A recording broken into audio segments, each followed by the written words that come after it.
LP gas সংকটে সারা দেশে চরম ভোগান্তিতে গ্রাহকরা। বাসা বাড়িতে জ্বলছে না চুলা, গ্যাসের অভাবে রেস্টুরেন্টগুলোর ব্যবসাও প্রায় বন্ধ। বাধ্য হয়ে বাড়তি দামে সিলিন্ডার কিনতে বাধ্য হচ্ছেন গ্রাহকরা। এদিকে আমদানিকারকরা বলছেন, দেশে গ্রাহক পর্যায়ে এলপি গ্যাসের সংকট কাটতে আরও 1 মাস সময় লাগবে।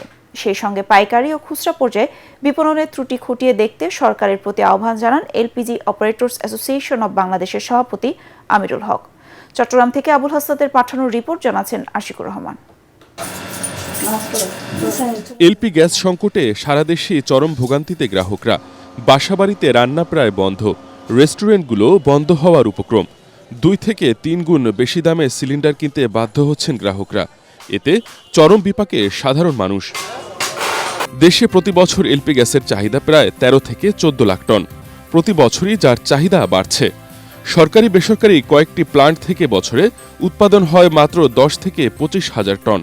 ফলে গ্রাহক চাহিদা মেটাতে 99% এলপিজি মধ্যপ্রাচ্য ও ইউরোপ থেকে আমদানি করা হয়। এলপিজি আমদানিকারকরা বলছেন, এর সংকট দ্রুতই কাটবে না। মধ্যপ্রাচ্যের জ্বালানিবাহী ট্যাঙ্কারে হামলা, ইরানের উপর মার্কিন নিষেধাজ্ঞা ছাড়াও নানা কারণে আমদানি কমে যাওয়ায় বর্তমান সংকট সৃষ্টি হয়েছে বলে দাবি এলপিজি আমদানিকারক ব্যবসায়ীদের।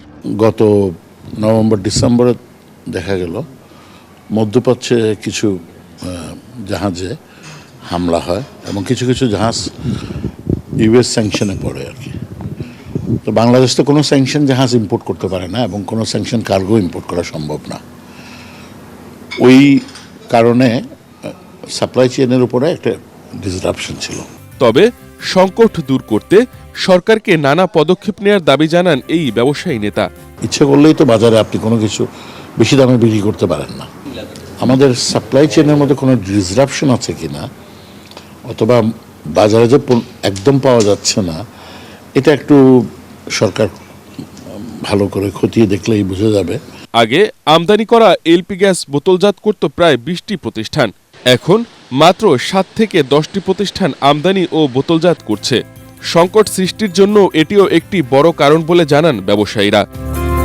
Bureau report, ATN Bangla.